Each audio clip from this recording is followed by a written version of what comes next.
Princess Amarea, Daughter of the Wells, Chapter 1. I awake in my cold stone chambers to the sound of our traditional song for the hunters returning home. The deep drums and exciting chants echoing through the tunnels mean they must be nearing the safety of our caves. I wipe the sleep out of my eyes and fix my dark brown braids. I must look perfect to welcome home Camille and the rest of the Welsh hunters. They have been out in the dust storms for only a few days. I wonder what they may have found out there to cut their adventure short.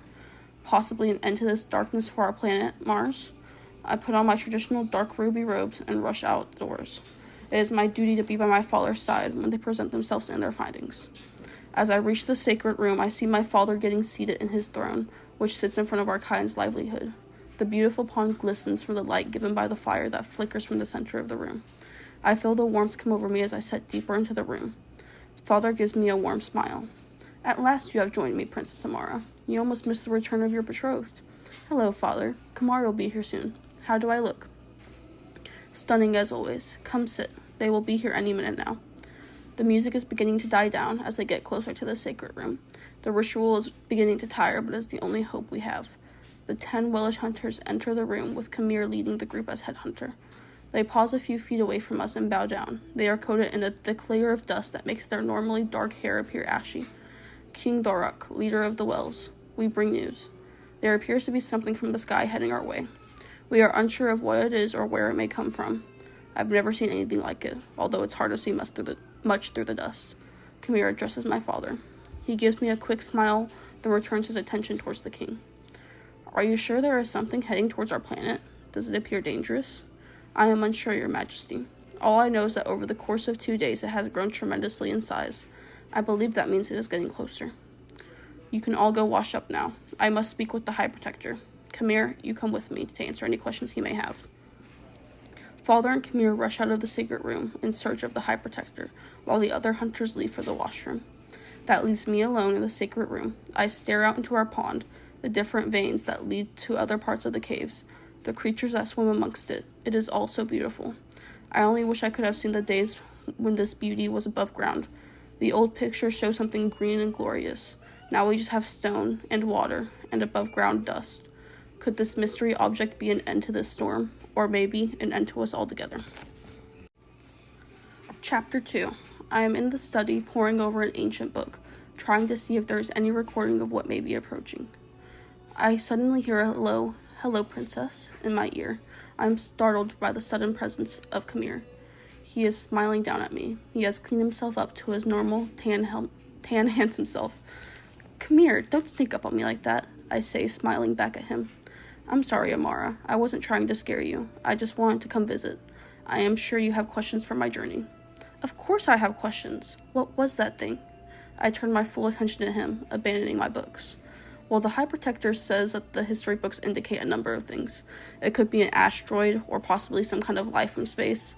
Camille runs his finger through his rough hair as he speaks. Well, that seems ridiculous. Could there really be life outside of our planet? I'm unsure, but the High Protector seems to think so. He has tasked me to rally a watch group. I leave in the morning. He looks away from me as he admits this. My chest tightens at the thought of him leaving again. I also think about how I have never seen the outside of these caves, and I may never with this approaching danger. Take me with you. Please, Amara, you know I can't do that. You are the heir to the throne. You will join the others in the depth of our caves until we know it is safe. I have waited my whole life for these storms to end so that I'd be allowed above ground. What if this is my last chance? I plead with him to take me with him, but his face remains stern. I'm sorry. Can we just spend this last night together? I'm not sure when I will see you again. He hugs me tight and buries his face into my hair. I must find a way to join the watch group, but for now, I will enjoy this moment with my best friend and betrothed. Chapter 3. The halls are quiet as I sneak towards the laundry room.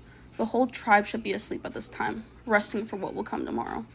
I, on the other hand, am getting ready to sneak out with the watch group. The first step of this plan is to find a storm uniform, and I figured the best place to look would be the laundry room. I quietly walk down the long, narrow hallway, holding my torch for the smallest bit of light, when I hear someone talking around the corner. I cower against the wall, blocking the light from view. I hear the High Protector speaking in a hushed voice. Don't let her out of your sight tomorrow. She is always sneaking off to the entrance, and we can't have that, not now.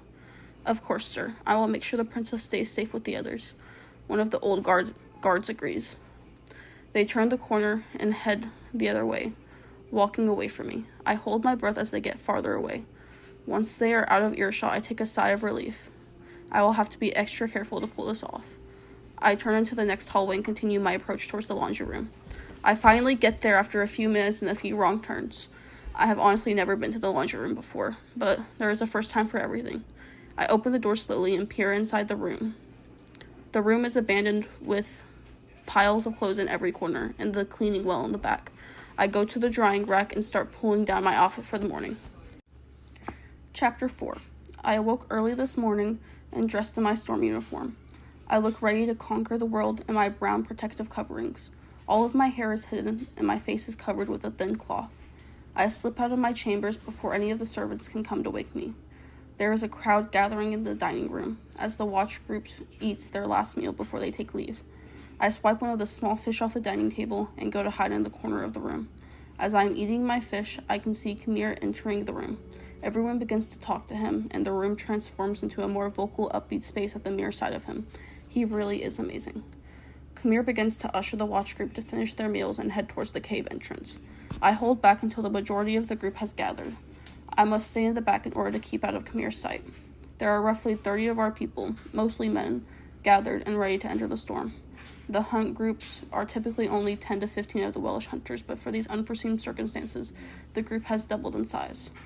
The group has started to move out into the storm, and I see the entrance growing nearer. I have stood here at the entrance many times, but I have never crossed the threshold to the other side. I take a deep breath and close my eyes as I step through. Here it is, the outside. It is hot and the wind is strong. I can feel dust whipping me through my clothing. I hold back a laugh at the thought that I really am outside of the caves. I would think it was a dream if I wasn't fighting the wind to keep up with the group.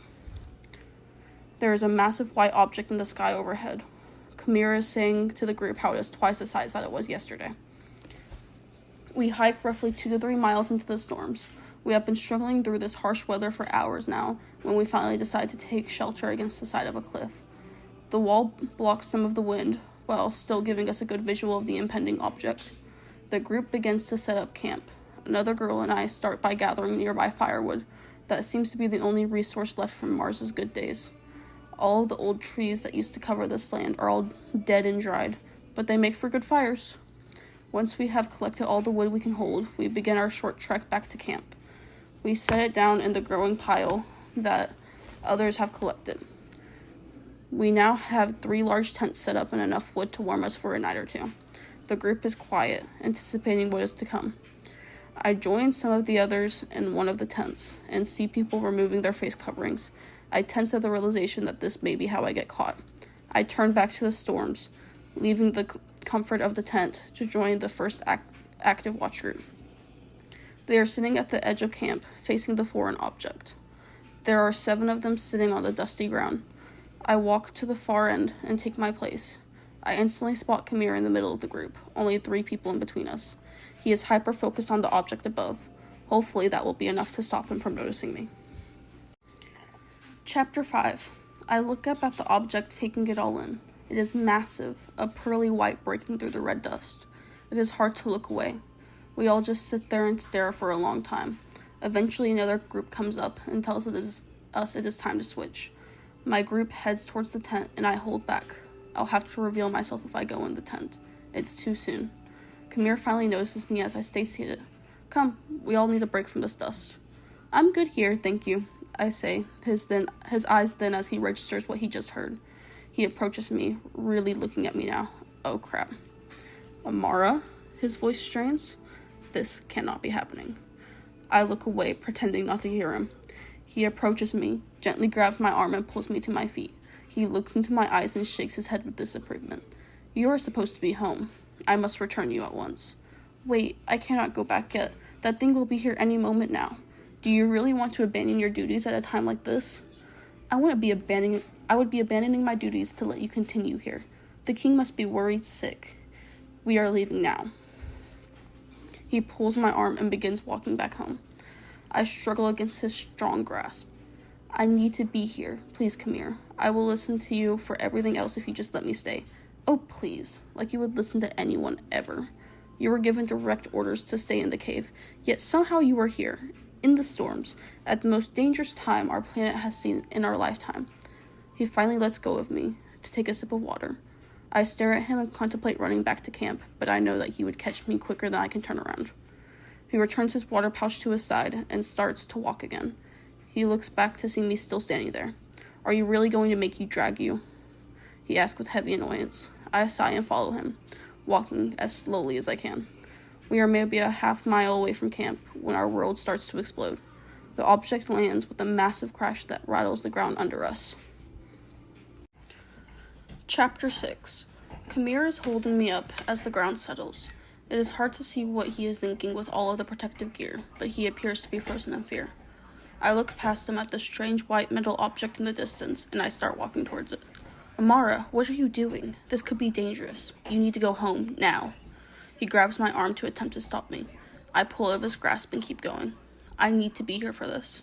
I am not sure why, but I feel it. I am supposed to be here. He can see the stubborn look in my eyes and knows I will not back down without a fight. Your father is going to kill me. He follows me towards the unknown. As we near the camp, a few of our people notice us and start to recognize me as my hair begins to slip out of my hood. I can hear them talking. They seem just as shocked to see me outside of the cave as they are about the foreign object. They begin to follow. I ignore it all and continue my approach to the strange object. It takes us roughly an hour to make our way over. I stop a good distance away and inspect it. It is a huge, pearly white object that looms over us. There is some kind of strange symbol painted on top of the object. NASA. As I look it over, it begins to slowly move. Kamir jerks me back, scared of what may be happening. A panel of the object opens up and a white light spills out, appearing too clean for its surroundings. A few seconds later, we see something coming out of the shadows. 3 white figures step out cautiously. They are short, and their small heads are encased in some kind of clear sphere. They move wrong, springing upward with each step, as if the ground refuses to hold them. When they finally reach the ground, they give a weird waving hand motion, and the front one says, "Hello, we are from Earth. I am Captain Valerie Edwards." Her words come out jagged like they were being forced into our language. There are a few seconds of silence that feels like a century, as we stare at each other in pure shock. I clear my throat and step forward.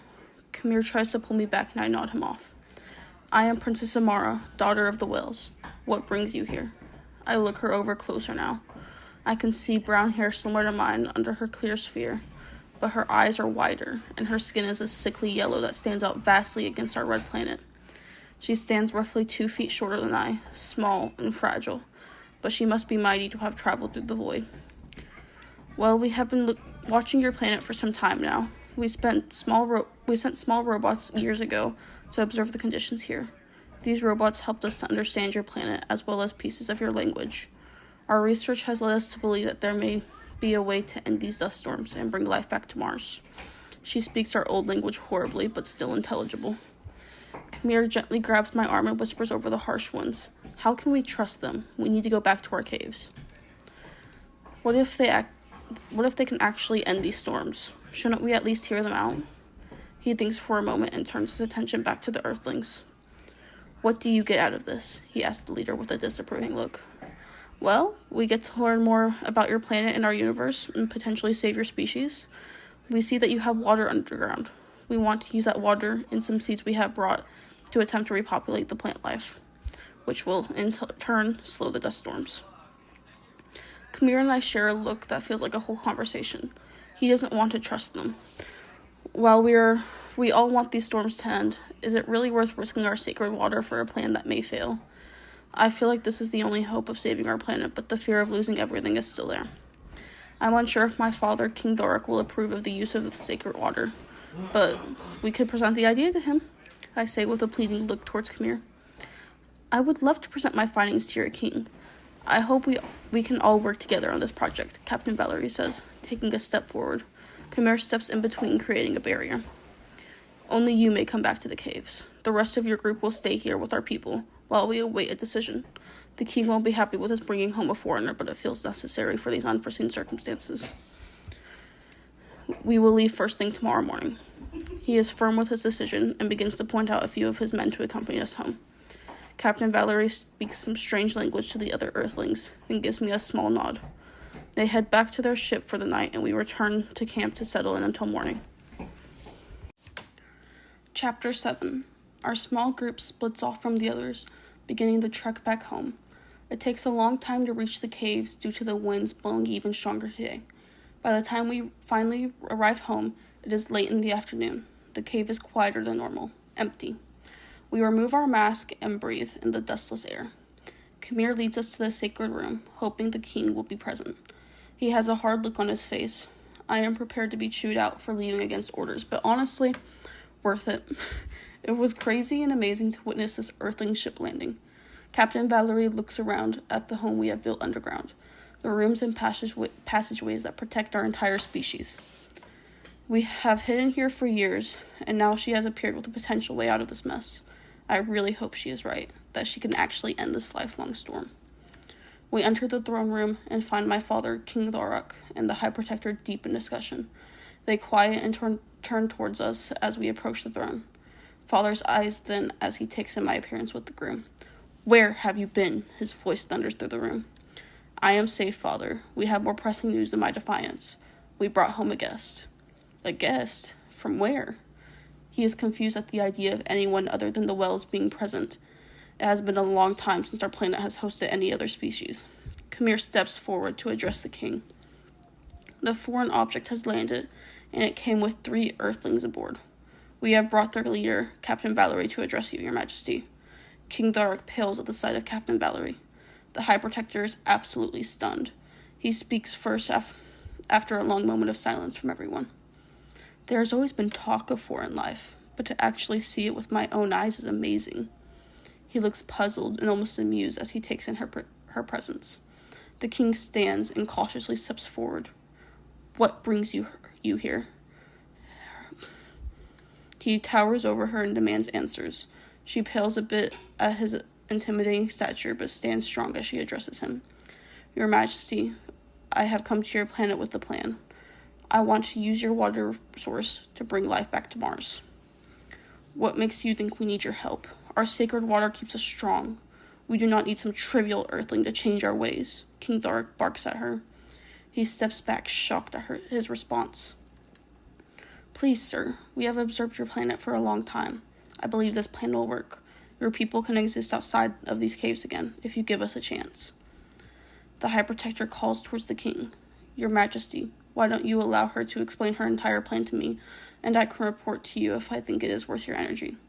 You must take care of your daughter for now." My father looks back towards me, covered in dust and filled with determination.